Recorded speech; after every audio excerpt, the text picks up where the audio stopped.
nós temos procurado ver ali no livro de Gênesis, né, a revelação daquilo que deve ser a vida cristã, ou mesmo o progresso da vida cristã, ali nos patriarcas. Abraão e os seus 4 altares nos ajuda a compreender um pouquinho o significado da consagração. E nós vimos na vida de Abraão também que o chamamento dele era para ser um imitador de Deus. Nós vimos o pai oferecendo o seu filho no último dos seus altares, ou seja, o Senhor ele busca aquele homem lá da Mesopotâmia e vem trabalhando com ele, se revelando a ele, tratando ele, até que esse homem tenha um testemunho, que nós podemos olhar para um homem aqui na terra e compreender um pouquinho o que é o Evangelho, o que é João 3,16, porque Deus amou o mundo de tal maneira que deu o seu Filho unigênito, para que todo aquele que nele crê não pereça, mas tenha vida eterna. Ou seja, esse é o verdadeiro amor de Deus. Mas um dia Deus falou para Abraão assim: Abraão, toma o teu filho a quem amas e leva ao lugar que eu vou te mostrar, e ali você vai me oferecê-lo em holocausto. E quando Abraão faz isso, ele é um imitador de Deus. E a palavra de Deus ela vai dizer para nós assim, lá em Efésios: sede, pois, imitadores de Deus, como filhos amados. Ou seja, como que nós podemos nos tornar de pecadores perdidos a imitadores de Deus? Sendo trabalhados, sendo visitados, sendo encorajados por Deus, do modo como foi Abraão. Então, naqueles 4 altares, nós podemos ver ali, como o Senhor chamou, como o Senhor justificou e como o Senhor glorificou o servo Abraão. Hoje nós temos um grande luzeiro chamado Abraão, que Deus pode se apresentar-se como o Deus de Abraão. Na semana passada nós tivemos o privilégio de estudarmos a vida de Isaque, que é uma figura bem clara nas Escrituras do Senhor, do nosso Senhor Jesus Cristo, como o Cordeiro. E depois, se nós tivermos a oportunidade, nós estudaremos a vida de José, e na vida de José nós não veremos a face do Cordeiro, mas nós veremos o caminho do reino, ou a face da realeza, ou até mesmo aquele espírito de realeza que havia sobre José, desde o princípio. Então em José nós encontraremos 4 vestes.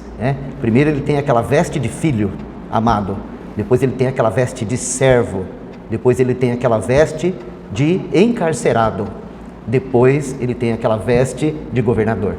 E aquele é o caminho do reino. Nós que somos filhos de Deus, nós não podemos dizer assim: eu nasci de novo e não preciso de mais nada. Não, todo nascido de novo precisa compreender que nós fomos chamados para reinar. E qual que é o caminho para o reino?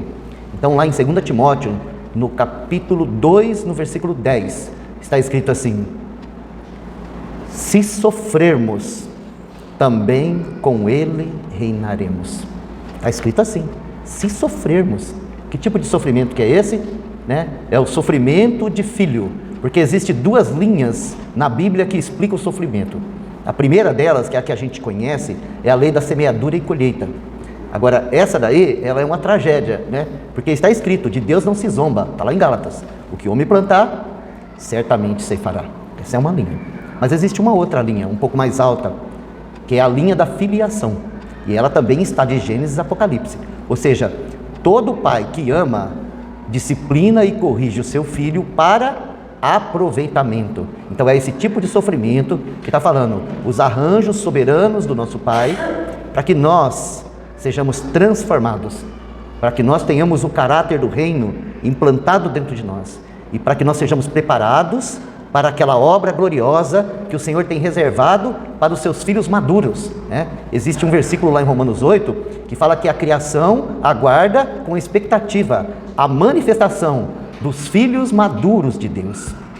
O texto lá no grego é ruios thesian, ou seja, a própria natureza aguarda a manifestação dos filhos maduros de Deus. Sabe, essa palavra fala, no original, a ideia que traz o texto, sabe, é que está escrito lá que a natureza, ou que a criação ficou sujeita à vaidade. Sabe, no original, a tradução mais simples seria que a criação, ela não tem sentido sem a manifestação dos filhos maduros de Deus. Por quê? Porque a criação, ou seja, o universo, geme, anelando que esses filhos maduros de Deus sejam manifestos. Então, esse sofrimento de filho, ele tem um propósito maravilhoso, porque todo nascido de novo é um filhinho de Deus, um bebê.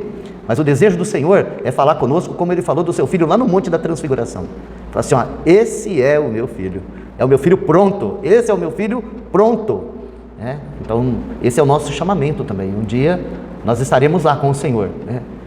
Glorificados, né? Transfigurados, resplandecentes. E o sofrimento do tempo presente tem essa finalidade, né? Por isso que nós vamos estudar a vida de Jacó hoje. E Jacó, ele tem algumas lições para nós. Nós podemos dizer assim que nenhum homem na Bíblia tem tantos capítulos dedicados a ele quanto Jacó.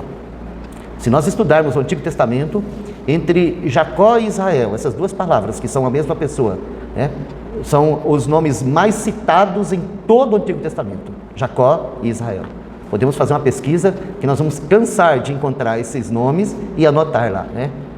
Eu mesmo ainda não tive coragem de fazer essa lista para falar para os irmãos, está escrito tantas vezes no Antigo Testamento a palavra Jacó e a palavra Israel, porque ele é o personagem mais importante que nós encontramos no Antigo Testamento, porque ele é uma figura daquilo que é o homem, e Deus, ele nos deu as Escrituras para nós os homens, sabe, como uma carta de amor para nós, e ele tem prazer em tratar com o homem. E o Deus que se revela como o Deus de Abraão, o Deus de Isaac, ele também é conhecido como o Deus de Jacó. E quando nós falamos de Jacó, o nosso coração se enche de alegria e de esperança, porque o Jacó, esse nome Jacó, significa agarrador, e ele é uma figura bem clara daquilo que nós somos em Adão, agarradores, homens que estão focados em si mesmo, que estão guerreando para encontrar o seu lugar ao sol, que estão batalhando com todas as forças para ser alguém, né? Jacó é esse homem, usurpador, né? Ele não tinha nenhum problema de passar por cima de tudo e de todos para ele conseguir conquistar aquilo que era do seu interesse.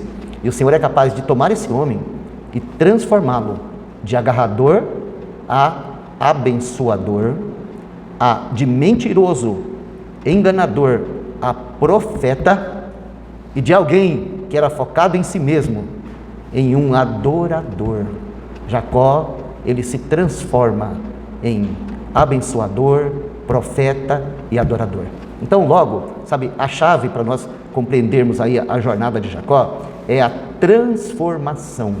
Como que Deus pode tomar uma lagarta e transformá-la em uma borboleta. É isso que nós vemos, sabe? A lagarta, ela rasteja, né? E ela come aquelas coisas que estão lá na terra. Mas a borboleta não. A borboleta, ela vai buscar o pólen das flores para ela se alimentar. Que diferença, né? De uma lagarta para uma borboleta. Não dá nem para dizer, né, que uma borboleta um dia foi uma lagarta. Mas, irmãos, essa obra natural nos ajuda a compreender o que deve ser a vida cristã normal. Quando nós somos achados pelo Senhor, nós somos todos lagartas rastejantes. Essa é a nossa realidade. Mas o nosso Senhor, Ele quer nos transformar de glória em glória. Ele quer nos fazer verdadeiramente habitantes dos céus, homens e mulheres que habitam nas regiões celestiais em Cristo Jesus.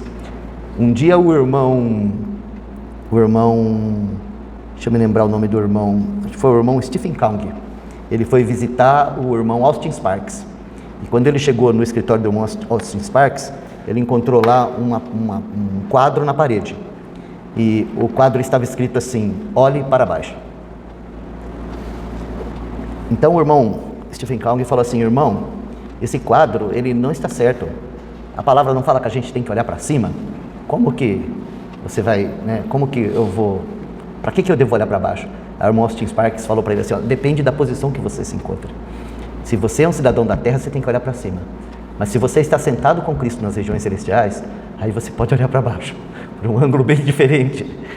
Nós somos chamados para sermos aqueles que habitam nas regiões celestiais, para ver todas as coisas por um outro ângulo, né? Que coisa maravilhosa. Então Jacó, ele vai nos mostrar esse caminho de como o Senhor vai fazer esse trabalho. Por isso nós vamos, assim, procurar focar as colunas, né? As 4 colunas que Jacó vai erigir durante a sua jornada. E eu não acredito que nós vamos conseguir cobrir as 4 colunas hoje, até porque a vida de Jacó, ela é recheada de realidades. Por isso eu vou deixar tarefa aqui para os irmãos estudarem, vou passar alguns pontos para vocês, e depois nós vamos estudarmos aquilo que o Senhor conceder que a gente consiga cobrir nessa noite, né? Aquela medida do Espírito para essa noite.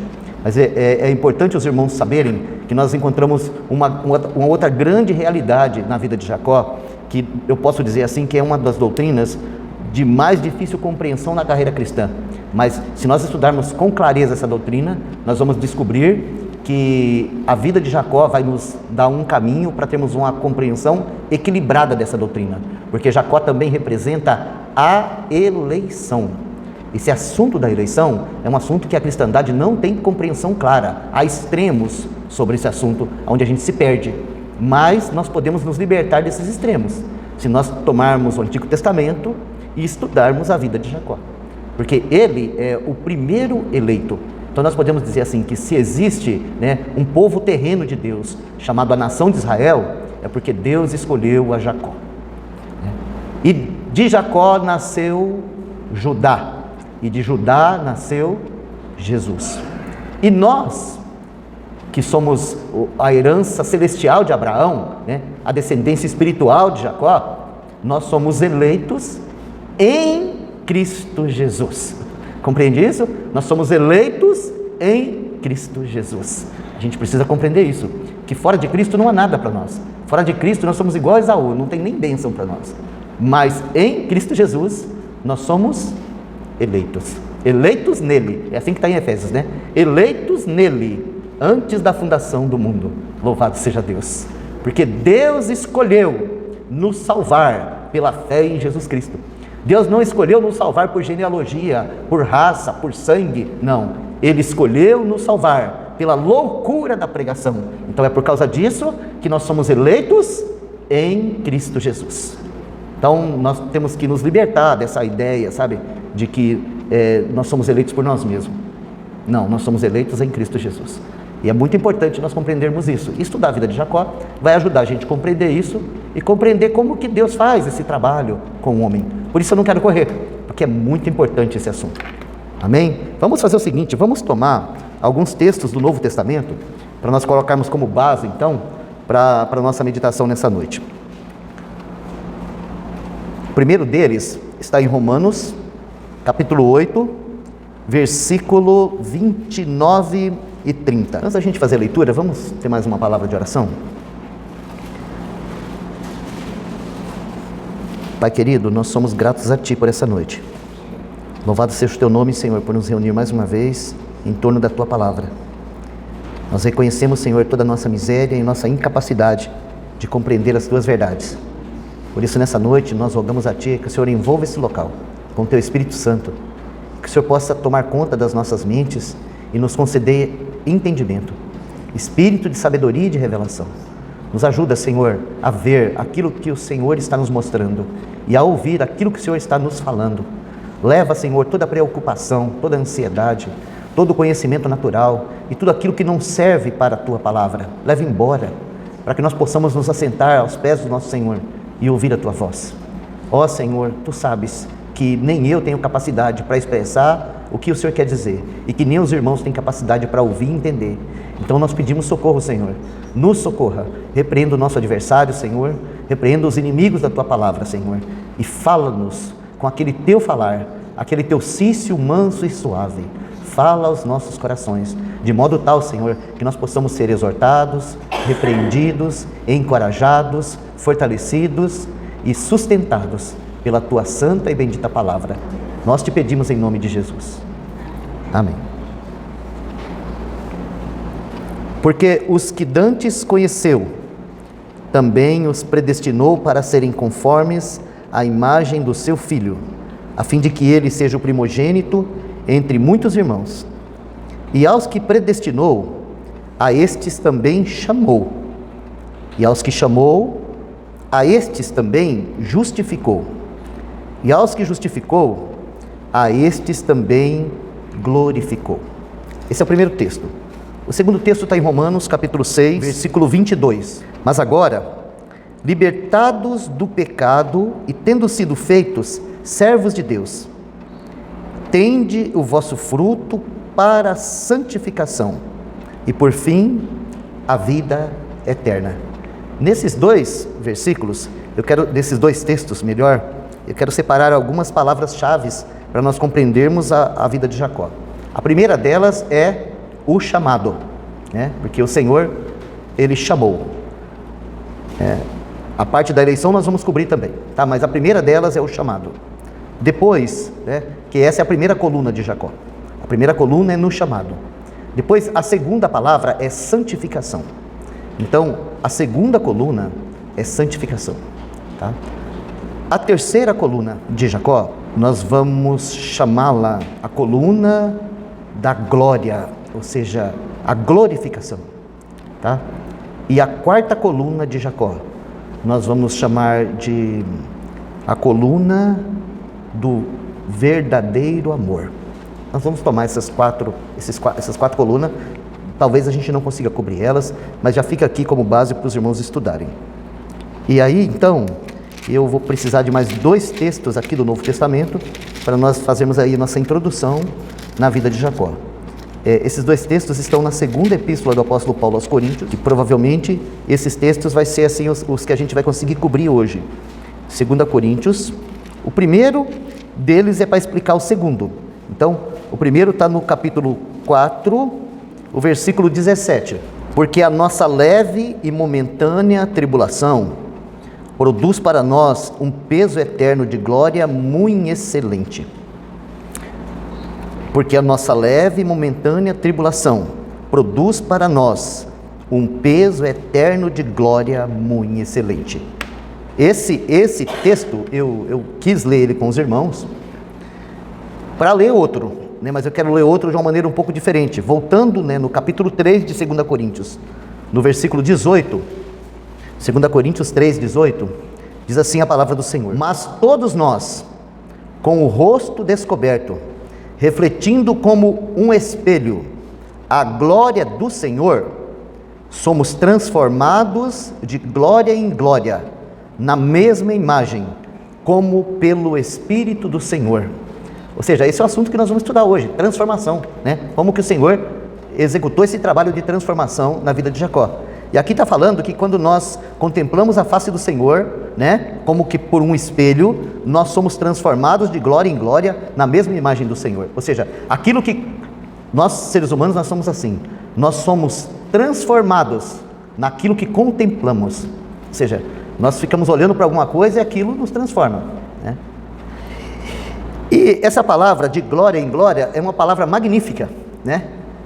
Mas o irmão Stephen Kang, ele dizia para nós que ele mudou essa palavra, ele tirou esse glória em glória e ele substituiu por tribulação em tribulação. Porque ele dizia o seguinte, que as tribulações, elas são presentes que o Senhor envia para os seus filhos, umas embalagens que a gente não gosta muito, mas que são necessárias para a gente ser transformado. Porque sem passarmos pelas tribulações, nós não podemos ser transformados, sabe? As coisas correndo tudo redondinho, a gente continua sempre os mesmos.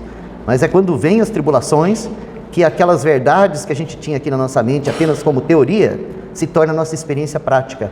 Ou seja, é dentro das aflições que nós precisamos da face do Senhor, que nós realmente buscamos a face do Senhor de maneira genuína, verdadeira, né? E assim nós somos transformados. Por isso ele dizia que na tradução dele, no lugar desse de glória em glória, ele colocava de tribulação em tribulação. E é por isso que eu li o primeiro texto, que fala que a nossa leve e momentânea tribulação produz para nós eterno peso de glória. Ou seja, o irmão não falava isso da cachola dele, ele fez ali uma leitura clara daquilo da maneira como nós devemos ler a palavra de Deus, né? Porque nós podemos ser aqueles cristãos, né, que abraçam o aspecto da glória e fica buscando glória e que abomina a tribulação, né? Aí nós vamos dizer que crente não pode sofrer, que crente não pode ser pobre, que crente não pode perder, que crente não pode ter câncer, que crente não pode ter depressão, que crente não pode ter problema, né? A gente fala todas essas coisas e a gente passa a acreditar nessas coisas. Mas e quando essas coisas começam a acontecer com a gente?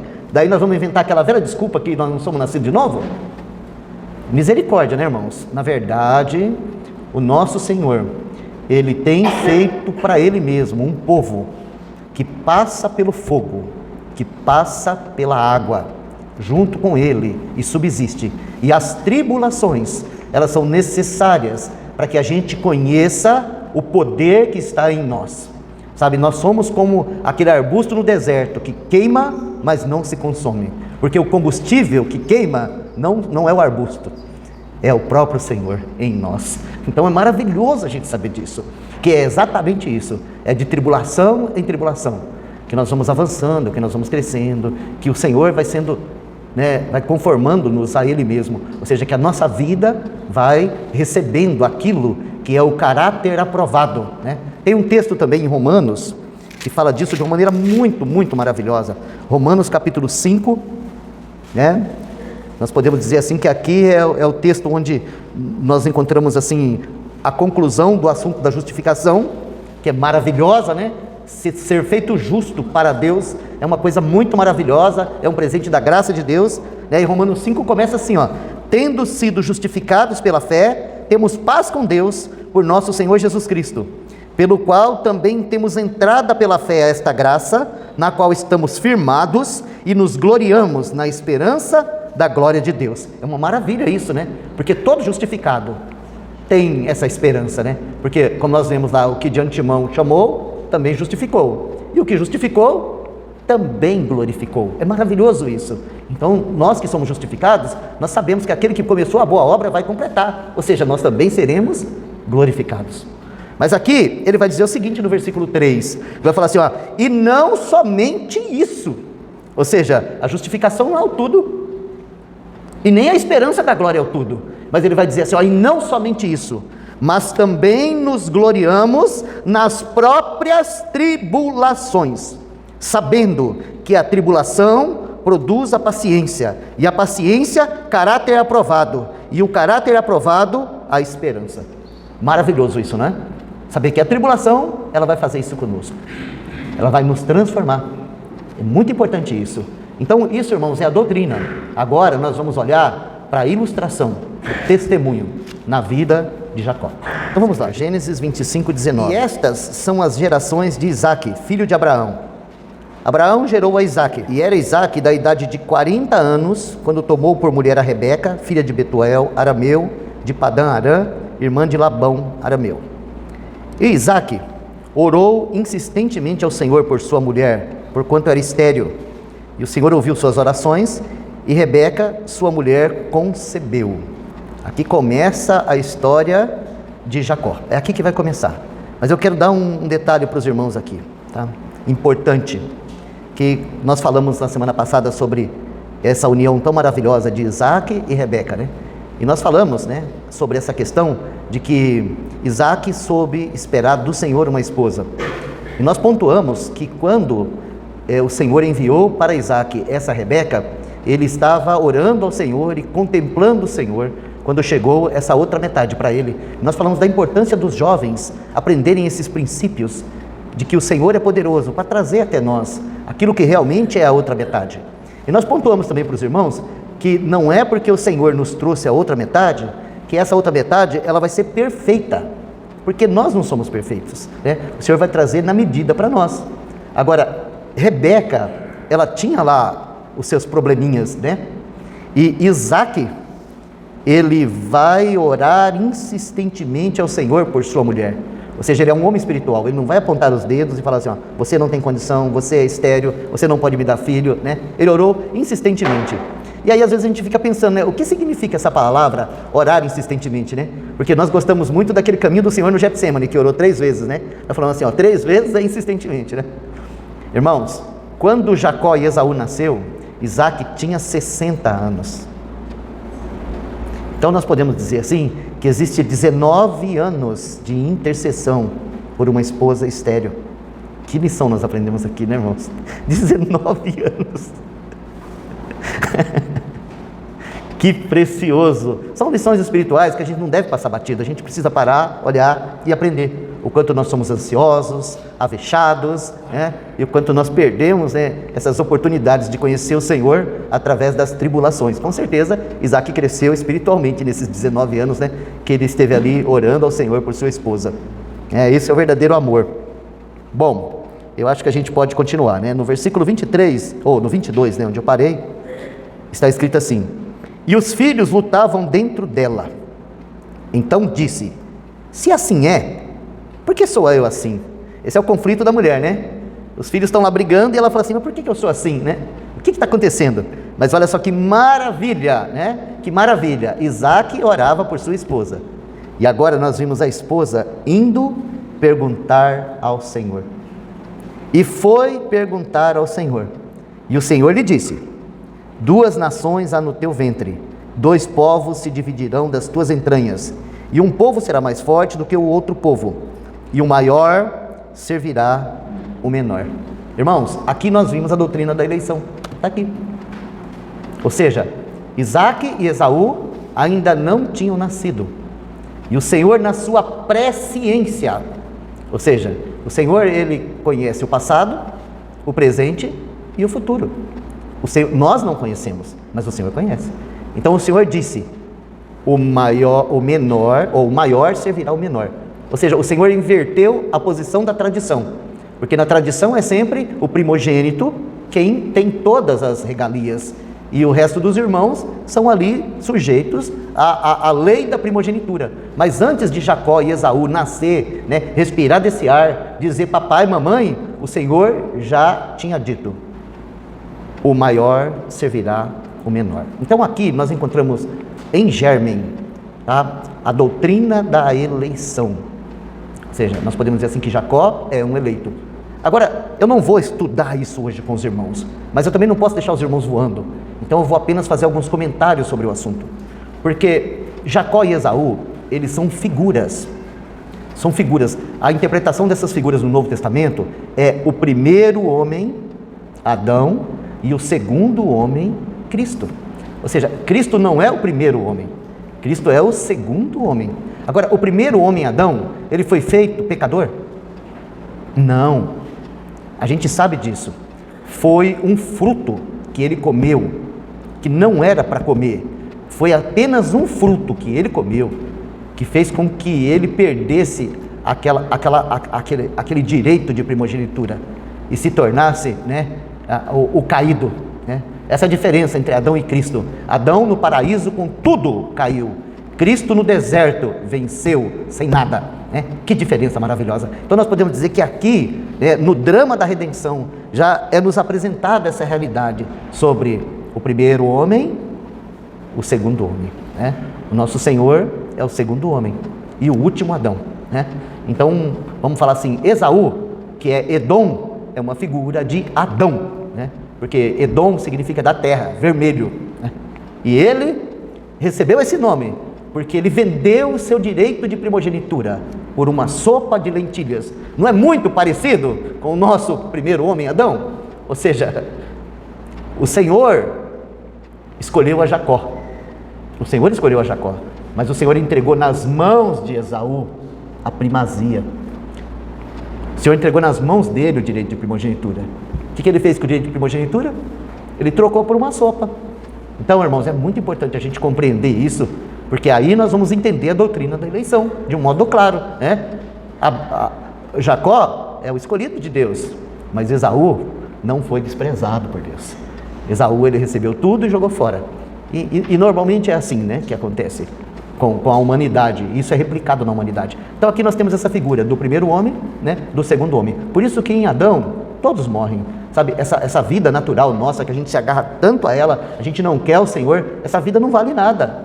Essa vida é uma vida de perdição, não tem bênção para a vida natural. Sabe? A maior bênção que nós temos para a vida natural é uma cruz. Não existe nenhuma glória reservada para a vida natural. O homem natural, ele vai perecer. Mas graças a Deus que o Senhor enviou o segundo homem, Cristo, pelo qual nós temos acesso à eleição, pelo qual nós temos acesso a todas as bênçãos espirituais, pelo qual nós temos acesso à eternidade. Então, nós precisamos do quê? Nós precisamos nos desarraigar do velho homem, e nos revestir da nova humanidade. Se alguém está em Cristo, nova criatura é. As coisas velhas já passaram, eis que tudo se fez novo. Irmãos, essa é a doutrina da salvação, e nós precisamos nos agarrar a ela, porque em Adão não tem nada. Adão pode ser religioso, pode ser moralista, pode ser tudo, mas ele não tem nada, como Esaú. Esaú era o queridinho do papai, isso ele era. Ele era um homem de caça, o texto que fala dele fala assim que que Isaque gostava dele, porque ele provia do seu próprio alimento, enquanto Jacó era caseiro. É isso aí que fez com que Isaque escolhesse Esaú, mas ele nem mesmo a sua preferência de coração deu resultado. Mas vamos aqui continuar a nossa leitura. Cumprindo-se os seus dias para dar à luz, eis que gêmeos no seu ventre. E saiu o primeiro ruivo e todo como um vestido de pelo, por isso chamaram o seu nome Esaú, que significa cabeludo. Depois saiu seu irmão, agarrado sua mão ao seu calcanhar, por isso se chamou seu nome Jacó, que significa agarrador. E era Isaque da idade de 60 anos quando os gerou. Cresceram os meninos, e Esaú foi homem perito na caça, homem do campo, mas Jacó era homem comum, habitando em tendas. E amava Isaque a Esaú, porque provia caça para si, mas Rebeca amava a Jacó. E Jacó cozera um guisado, e veio Esaú do campo, e estava ele cansado.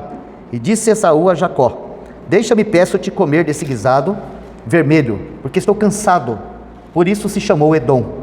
Então disse Jacó: vende-me hoje a tua primogenitura. E disse Esaú: eis que estou a ponto de morrer, para que me servirá a primogenitura? Então disse Jacó: jura-me hoje. E jurou-lhe, e vendeu a sua primogenitura a Jacó. E Jacó deu pão a Esaú e o guisado de lentilhas. E ele comeu e bebeu, levantou-se e saiu. Assim, desprezou Esaú a sua primogenitura. Então aqui nós encontramos, essa primeira parte do nascimento de Jacó e Esaú, e nós vimos aqui como foi que Esaú desprezou a sua primogenitura e como que Jacó anelava pela primogenitura. O problema, irmãos, que nós vamos encontrar, nós vamos ver melhor isso na segunda leitura, não é o anelo, mas é o meio. Jacó não precisava vender aquela sopa para Esaú, de jeito nenhum. Deus tinha um meio para entregar nas mãos dele o direito de primogenitura. Deus tinha um meio soberano para entregar nas mãos dele a benção. Deus tinha um caminho, mas essa coisa de querer ajudar Deus sempre dá problema, Então, Jacó, ele agiu com a sua astúcia de agarrador. Ele aproveitou a oportunidade e foi lá e negociou com o seu irmão e comprou aquilo que ele queria. Ele pagou o preço, como diz os irmãozinhos, os irmãozinhos das obras. Eu estou pagando o preço para ser aquilo que Deus falou que ia me fazer, Então Jacó, ele seguiu esse caminho, e por isso depois ele realmente vai pagar um preço muito alto por essas coisas, mas isso é depois, quando o Senhor chamar ele para o colo, não antes. Então agora nós vamos avançar um pouquinho para a segunda parte, aonde nós vamos encontrar um pouquinho mais, desse suplantador, um pouquinho mais desse testemunho, dessas características desse homem chamado Jacó. Gênesis capítulo 27, nós vamos encontrar aqui Isaque mais ou menos com 120 anos, podemos dizer assim que Jacó aqui já está perto dos seus 60 anos, 60, 65 anos, ou seja, nós não estamos falando de menino, de adolescente, de jovenzinhos, que a gente tem um conceito errado quando a gente lê e não presta atenção nas datas, E aqui diz assim: e aconteceu que como Isaque envelheceu, e os seus olhos se escureceram, de maneira que não podia ver, chamou a Esaú, seu filho mais velho, e disse-lhe: meu filho. E ele lhe disse: eis-me aqui. E ele disse: eis que já agora estou velho, e não sei o dia da minha morte. Agora, pois, toma as tuas armas, a tua aljava, o teu arco, e sai ao campo, e apanha para mim alguma caça.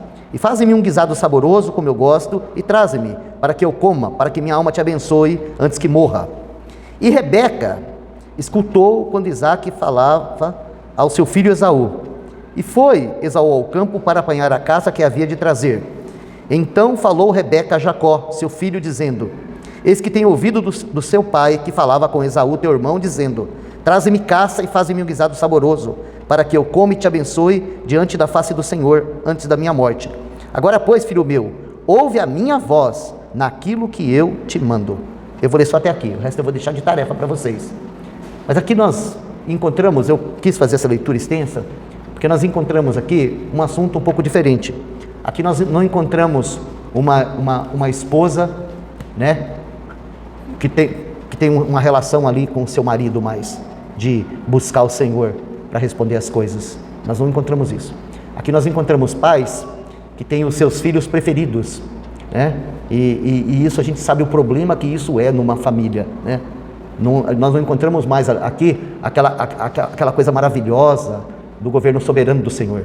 Nós encontramos aqui as mazelas da família, A gente acha que a família está sofrendo agora, que realmente, eu penso que a família nunca foi tão atacada como está sendo agora, né? Nós vivemos dias em que a família está em liquidação. É verdade, esse é o tempo que nós vivemos. Mas a gente vê que quando você deixa a palavra de Deus, quando você deixa a presença de Deus, quando você deixa a oração, e às vezes as próprias necessidades do lar acaba gerando esse corre-corre, essas coisas, né? Que a gente coloca de lado aquela vida que nós deveríamos ter com o Senhor. Então começa a aparecer os desajustes dentro de casa, né? Havia uma palavra do Senhor antes deles nascer, que com certeza aquela esposa que buscava o Senhor e aquele marido que orava pela esposa compartilharam. Essa foi uma verdade que eles conheciam muito bem lá atrás, mas 60 anos se passaram. 60 anos se passaram, ou um pouco mais, segundo os historiadores, um pouco mais de 60 anos, quando acontece essa situação. Então nós vemos, né, homens querendo agir segundo a sua preferência, e nós vimos mulheres querendo agir segundo a sua preferência. No lar onde Deus deveria ser o cabeça do homem, o homem, o cabeça da mulher, e tudo estaria organizado. Mas nós não encontramos isso. E graças ao Senhor que nós vimos isso na palavra. O Senhor não esconde os defeitos e os pecados dos seus servos. É maravilhoso isso, irmãos, que o Senhor não esconde, Ele paga, Ele não esconde. Graças a Deus. Então, isso aqui, né, não é o melhor exemplo. Mas, se nós olharmos para a experiência da família normal, o que a gente vê? Não é isso? Não era muito mais fácil para Rebeca chamar o seu marido, né, e falar assim: meu amor, você vai abençoar teu filho? Você esqueceu o que o Senhor falou antes deles nascer? Não era muito mais simples? Falar: meu amor, você lembra o que o Senhor disse antes dos meninos nascer? Agora você vai abençoar o teu filho que já casou com as cananeias. Será que você não percebe que há uma linha que começou com Abraão, passou por você e ela precisa ter continuidade para que venha o desejado das nações? Nós não estamos aqui lidando com preferências pessoais. Nós precisamos honrar o Deus de Abraão e Isaac. Não, Rebeca não fez isso. Rebeca agiu quase como que Sara, quando Abraão falou para ela assim: ó, é daí que vai sair o Isaac. Ela falou: daqui não, chama a escrava, eu não posso te dar filho, né? E aí fala assim: Abraão ouviu a voz da sua mulher. E ali, né, a gente já passou por essa fase, né? Mas aqui nós vimos isso quase que se repetindo. Rebeca chama Jacó e ela fala assim: ó, faça tudo o que eu mandar. Ela não fala só isso. Quer ver o que mais que ela fala? Deixa eu ler para vocês aqui. Deixei anotado aqui, verso 13, Gênesis 27, 13, olha só. E disse-lhe sua mãe: meu filho, seja sobre mim a tua maldição, somente obedece a minha palavra. Irmãos, Jacó vai partir com uma sentença de morte. Jacó. E a sua mãe nunca mais vai ver ele. Nunca mais. Então, a gente vê que essas atitudes, elas têm um preço muito alto, né? Essas atitudes carnais que nós temos dentro de casa, essas decisões que nós temos dentro de casa, sem consultar o Senhor, sem depender do Senhor, sem buscar a face do Senhor, elas têm um peso muito grande sobre nós e sobre os nossos filhos, não é verdade? Mas vamos continuar a leitura, porque esse assunto aqui é muito, muito, muito importante. Vamos lá. Gênesis, capítulo 27, versículo 32 e 33. E disse-lhe Isaque, seu pai: quem és tu? E ele disse: eu sou teu filho, teu primogênito Esaú. Então estremeceu Isaque de um estremecimento muito grande e disse: quem, pois, é aquele que apanhou a caça e me trouxe? E comi de tudo antes que tu vieste, e abençoei-o, e ele será bendito. Esaú, ouvindo as palavras de seu pai, bradou com grande e muito amargo brado, e disse a seu pai: abençoa-me também a mim, meu pai. E ele disse: veio teu irmão com sutileza e tomou a tua bênção. Então disse ele: não é o seu nome justamente chamado Jacó? Tanto que já 2 vezes me enganou? A minha primogenitura me tomou, e eis que agora me tomou a minha bênção. E perguntou: não reservaste, pois, para mim nenhuma bênção? Então respondeu Isaque a Esaú, dizendo: eis que o tenho posto por senhor sobre ti, e todos os teus irmãos lhe tenho dado por servos, e de trigo e de mosto tenho fortalecido. Que te farei, pois, agora, meu filho? E disse Esaú a seu pai: tens uma só bênção, meu pai? Abençoa-me também a mim, meu pai. E levantou Esaú a sua voz e chorou. Irmãos, aqui nós vimos que Isaque Jacó com sua mãe, Rebeca, conseguiram enganar Isaac. Isaac foi enganado, mas quando o seu filho primogênito, Esaú, chega e se apresenta, ele estremece com um estremecimento muito grande. Sabe, o entendimento que eu tenho é que esse estremecimento vem do alto. Vem do alto, porque agora Isaac, cego, ele está vendo o que ele estava para fazer. Ele está vendo o que ele estava para aprontar, porque se dependesse dele, ele ia abençoar Esaú. Mas o Senhor soberanamente mudou as coisas, e estremece ele e faz ele ver o que ele fez. Porém, como a gente falou antes, Rebeca e Jacó, eles buscaram essa bênção de uma maneira sórdida. Eles enganaram a Isaac, eles enganaram a Esaú, eles agiram com astúcia, eles tomaram algo que o Senhor ia graciosamente entregar nas mãos dele. Então aqui nós vamos encontrar um peso, uma inimizade gerada. Esaú, depois de abençoado pelo seu pai, ele fala assim: não, de jeito nenhum, assim que meu pai morrer, eu mato Jacó. Agora, se a gente estudar o que acontece depois que essa notícia chega a Rebeca, ela fala assim: olha, o meu filho já está marcado para morrer, é o pai morrer que meu filho morre, e ela vai dar mais um jeito de resolver a situação, ou seja, ela manda o filho embora, ela manda o filho embora para a casa do seu irmão Labão, e quando a gente estuda a palavra, a gente vai descobrir que depois que ela manda o filho embora, Isaac vive mais 50 anos. Sabe o que é isso, irmãos? É a ansiedade. É para isso que serve a ansiedade, sabe? A ansiedade, ela toma conta de nós. Quando nós andamos do nosso jeito, quando nós tomamos nas nossas mãos o controle da nossa vida, quando nós queremos dar um jeito da gente conseguir a bênção do nosso jeito, a gente não quer depender da graça, depender da soberania de Deus, depender das boas mãos de Deus, a gente quer fazer do nosso jeito. E por isso nós morremos antes da hora, porque a ansiedade faz isso, ela nos impede de viver, ela nos mata. E nós precisamos realmente nos libertar de tudo aquilo que produz ansiedade, porque é a ansiedade que produz essas decisões arbitrárias. Rebeca nunca mais verá o seu preferido, o seu preferido foi-se e ela não vê mais, e Esaú também não vai matar seu irmão, ou seja, nada daquilo vai acontecer. E é isso, irmãos, que está matando a gente está morrendo por aquilo que não vai acontecer, sabe? Ninguém aqui vai passar fome, irmãos, a não ser que seja necessário a gente jejuar.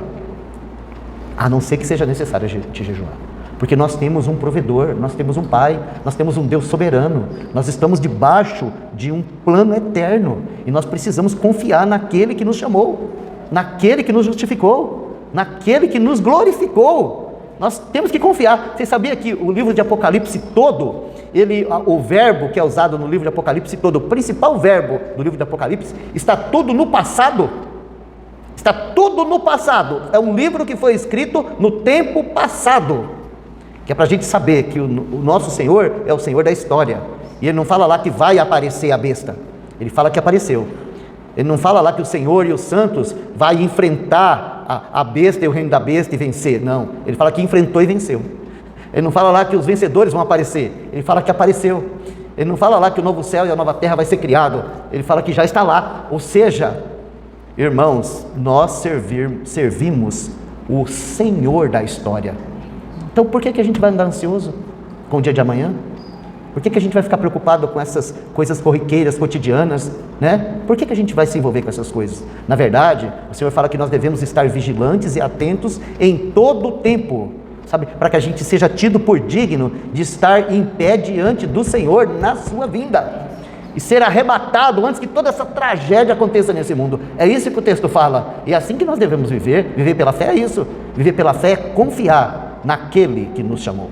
Bom, mas agora nós vamos encontrar, e eu penso que nós vamos conseguir chegar até aqui, Nós vamos encontrar a primeira menção, que é o chamado. Vamos lá, Gênesis, eu preciso fazer uma coisa antes. Gênesis capítulo 28, nós vamos encontrar aqui, Isaac agora, ele vai despedir Jacó.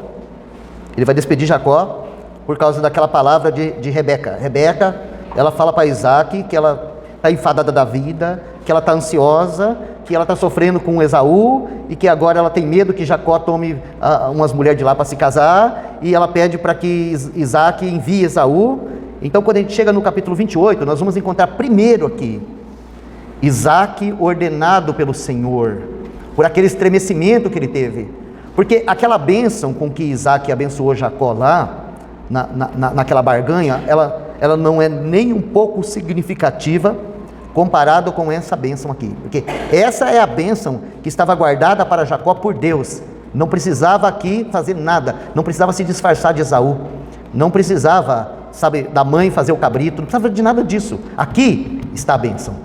Então o texto diz assim, ó: Isaac chamou a Jacó e abençoou-o e ordenou-lhe e disse-lhe: não tomes mulher de entre as filhas de Canaã.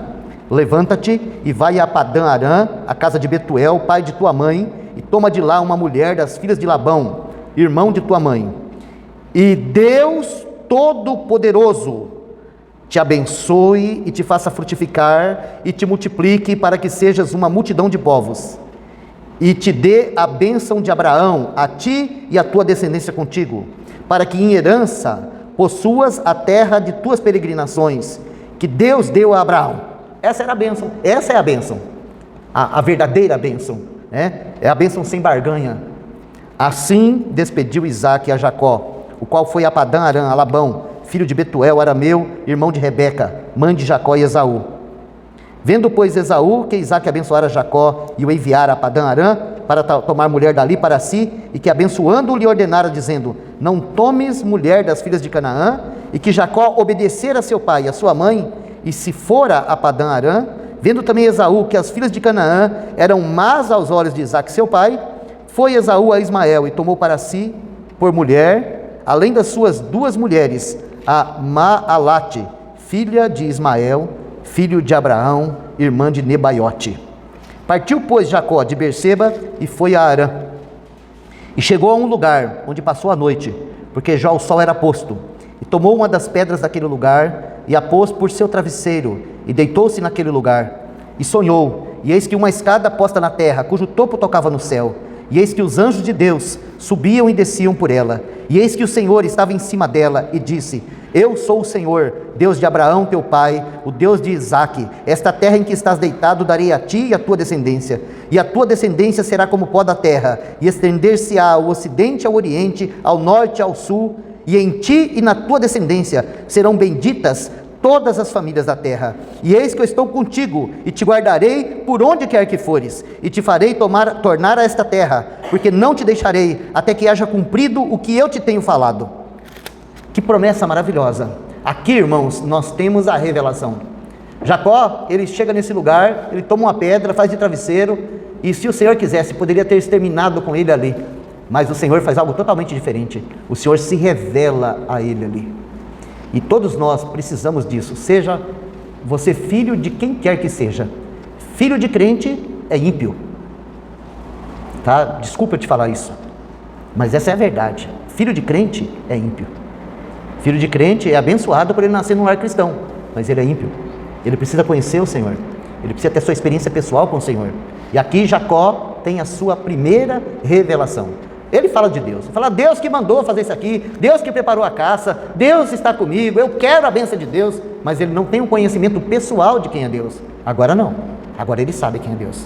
Sabe, irmãos, nós servimos um Deus vivo que se revela, e nós temos que conhecê-lo de um modo pessoal, porque o mesmo Deus que um dia apareceu lá para minha tataravó, lá no interior do Pernambuco, e salvou ela, e fez ela ser perseguida lá, por causa da palavra de Deus, um dia apareceu na minha vida, né? E agora, pela misericórdia dele, ele tem feito o mesmo com os meus filhos. E é assim, é quando tem experiência pessoal, que você começa realmente a sua jornada, né? Então aqui o Senhor está chamando Jacó, agora é o Senhor mesmo, e as promessas no Senhor são maravilhosas. Nele está o sim e o amém. Que bênção, né? Quanta promessa, quanta bênção. Se eu falar para Jacó: Jacó, eu te dou tudo, eu te levo, eu te trago, eu te sustento, eu te abençoo, né? E eu abençoo a tua geração, e da tua descendência vem o Messias, que vai abençoar todas as famílias da terra. Que revelação maravilhosa. Mas Jacó é Jacó, né? Então ele é como nós. Então ele acorda, né? E ele fala assim, ó: na verdade o Senhor está aqui, verso 16, e eu não sabia. E temeu, que lindo, e temeu e disse: Quão terrível é esse lugar! Esse não é outro lugar, senão a casa de Deus, e essa é a porta do céu. Ou seja, agora nós podemos, assim, na linguagem do Novo Testamento, nós podemos, ou na linguagem evangélica, nós podemos dizer assim: agora nós temos um crente, agora tem alguém que conhece Deus pessoalmente. Mas isso não terminou não, isso é só o começo, é só o princípio. Jacó continua sendo Jacó, ele tem uma revelação de Deus, mas agora ele vai precisar processar essa revelação, e esse processamento vai levar 20 anos, 20 anos, né? E então, eu quero, assim, para a gente andar, que o meu horário já passou aqui, eu quero só pontuar a primeira coluna, e nós vamos caminhar aqui para a conclusão, tá bom? Versículo 18, então levantou-se Jacó pela manhã de madrugada, e tomou a pedra que tinha posto por seu travesseiro, e a pôs por coluna, e derramou o azeite em cima dela. Essa palavra coluna, ela também significa testemunho, ou seja, coluna significa testemunho, tá? Então, se altar significa consagração, né?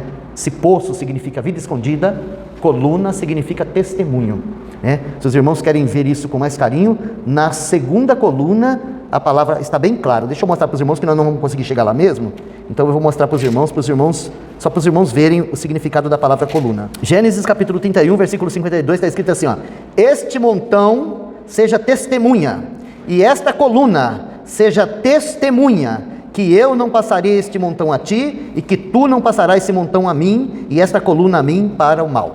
Ou seja, coluna significa testemunho. Então Jacó, ele pôs por coluna aquela pedra que ele dormiu, e derramou azeite em cima dela, que o azeite na Bíblia sempre vai trazer para nós aquela figura, né, do Espírito Santo, e chamou o nome daquele lugar Betel. O nome, porém, daquela cidade antes era Luz. É lindo isso, né? Porque antes de chamar Betel, ela se chamava Luz, e foi lá em Luz que Jacó teve revelação. Ou seja, porque Deus deu luz, Jacó teve revelação. Agora, o lugar onde ele recebeu revelação, do que ele chamou? O lugar onde ele recebeu revelação? A casa de Deus. Ou seja, onde que é o lugar onde nós recebemos revelação? A casa de Deus. É na casa de Deus que nós temos revelação, que nós temos luz. É muito importante isso, irmãos, porque ainda que é tudo tipológico, mas é muito importante a gente agregar essas ilustrações aqui e aprender com elas. Agora nós vamos encontrar uma parte muito triste, porque não é porque você nasceu de novo, porque você foi justificado, que você já está pronto. Então nós vamos descobrir aqui que esse homem precisa de provação para ser transformado, né? Ele não está pronto, ele está justificado, mas ele não está pronto. Então, quando a gente chega no versículo 20, nós vamos encontrar Jacó sendo Jacó. Olha só, e Jacó fez um voto, dizendo: você viu o C aqui? Tá?